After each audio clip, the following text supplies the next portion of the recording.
नमस्कार मंडळी, स्वागत आहे तुमचं आम्ही सातारकर किचनमध्ये। आज आपण बनवत आहोत वाटल्या डाळीचं पिठलं, म्हणजे मोकळं पिठलंही म्हणतात ह्याला आणि वाटल्या डाळीचं पिठलंही म्हणतात। त्याच्यासाठी आपण इथं चणा डाळ एक 4 ते 5 तास गरम पाण्यामध्ये भिजत घातली होती।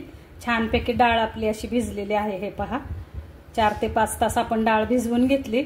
भिजवून घेतल्यानंतर आपण एका चाळणीमध्ये डाळ टाकली आणि हे पहा, पाणी सगळं आपण डाळीचं काढून घेतलेलं आहे। एकदम सुकी डाळ केलेली आहे आपण। आता ह्या डाळीमध्ये आपण हिरव्या मिरचीचे तुकडे टाकले, लसूण टाकलेला आहे, जिरं टाकलेलं आहे आणि कोथिंबीर टाकली।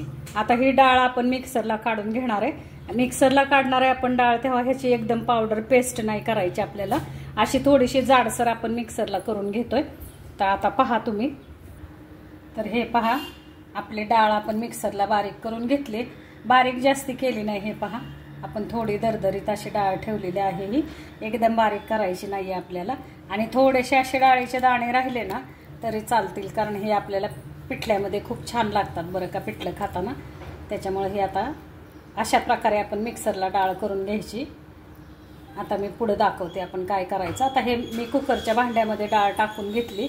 आता ह्या कुकरच्या भांड्याच्या आपण 3 शिट्ट्या काढून घेणार आहे आणि मग आपण डाळीचं पिठलं करणार आहे। आता ह्याच्यामध्ये पाणी बिणी काही टाकायचं नाही बरं का आपल्याला। आपण जशी मिक्सरला डाळ बारीक करून घेतली तशीच आपण कुकरला पण 3 शिट्ट्या काढून घेणार आहे। कुकरच्या भांड्याला थोडंसं तेल लावलंय मी आतल्या बाजूनी आणि मग हे पीठ टाकलेलं आहे। आता हे 3 शिट्ट्या करून मी पुढे दाखवते काय करायचं ते। हे पहा, आपल्या आता 3 शिट्ट्या करून घेतलेल्या आहेत आपण। हे पहा, आपलं आता हे पिठलं, आपण जी डाळ टाकली होती कुकरला, मोकळ्या डाळीचं आपल्याला पिठलं करायचंय। तर हे पहा, अशा प्रकारे आता ही डाळ आपली छानपैकी हे शिजलेलं आहे। आता हे आपल्याला मोकळं करून घ्यायचंय। मोकळं करून घ्यायचं म्हणजे ह्या ज्या गाठी झालेल्या आहेत आपल्या, त्या आपल्याला फोडून घ्यायच्या आहेत। आता हे पहा, हाताने असं मोकळं करून घ्यायचं आणि मग आपण फोडणीला टाकणार आहे। हे पहा, अशा प्रकारे आपल्याला हे पिठलं असं करून घ्यायचंय। ह्याला मोकळं पिठलं म्हणतात। आपण जी डाळ शिजवली, हे पहा, आता आपण 3 शिट्ट्या काढून घेतल्या। अशा प्रकारे आता हे पूर्ण सगळ्या आपल्याला गाठी फोडून घ्यायच्या आणि आता आपण पिठलं फोडणीला टाकूया। आपण आता हे पिठलं लोखंडी तव्यामध्ये करणार आहे। आता तवा आपण गॅसवरती ठेवलाय, तवा चांगला तापलेला आहे। आपण आता ह्याच्यामध्ये तेल टाकूया। थोडंसं ह्या पिठल्याला तेल जास्ती लागतं बरं का। आता तेल टाकलंय आपण। मोहरीची फोडणी द्यायची नाही, आपण फक्त जिरं टाकायचंय। असं तर आपण मसाल्यामध्ये जिरं टाकलेलं आहे, जेव्हा आपण डाळ बारीक केली मिक्सरला त्यावेळेस आपण टाकले। मग इथं आपण थोडंसं जिरं टाकूया। जिरं तडतडलं की आपण ठेचलेला लसूण टाकायचा आहे।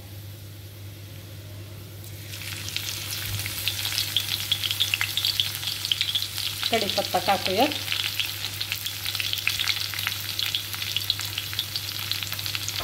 एक अर्धा चमचा हळद टाकूया।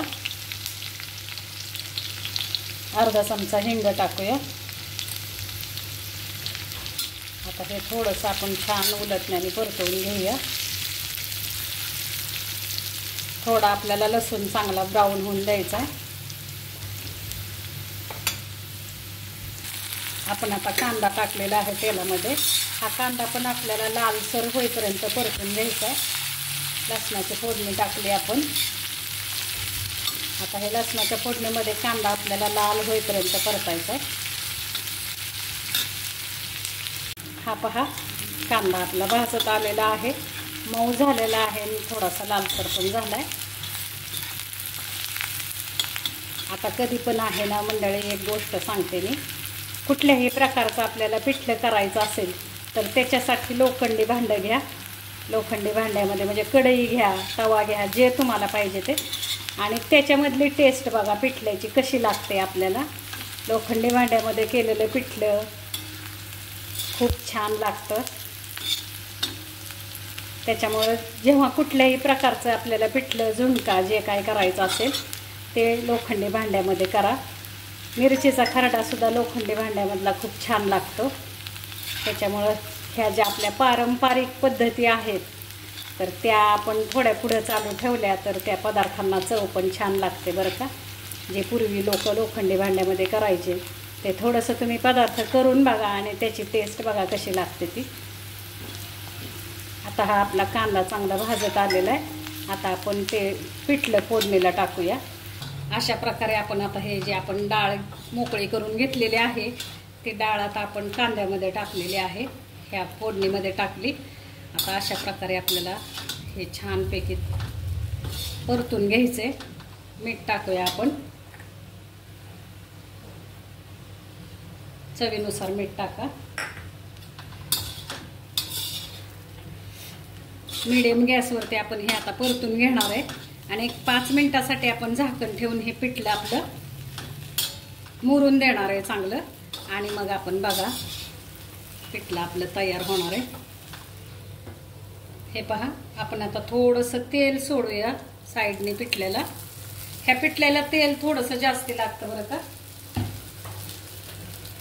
हे पहा, आपण आता थोडंसं तेल सोडून आणखीन परतून घेणार आहे. 5 मिनिटं मी पिठलं कांद्यामध्ये परतलेलं आहे. हे आता आपण तेल सोडलंय, थोडंसं असं परतून घेऊया आणि झाकण लावून एक 5 मिनिटासाठी पिठलं ठेवू आपण. आपले तयार आहे. अशा प्रकारे आपलं आता हे पिठलं तयार आहे. 5 मिनिटासाठी आपण झाकण लावून चांगलं मुरून दिलेलं आहे. आता आपण कोथिंबीर घालूया.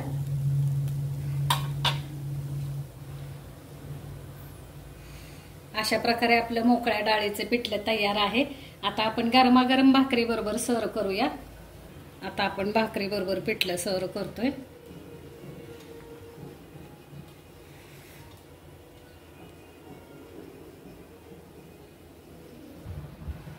अशा प्रकारे आपल्या मोकळ्या डाळीचं पिठलं तयार आहे मंडळी. करून बघा, खाऊन बघा. रेसिपी आवडली लाईक करा, शेअर करा, सबस्क्राईब करा. धन्यवाद मंडळी.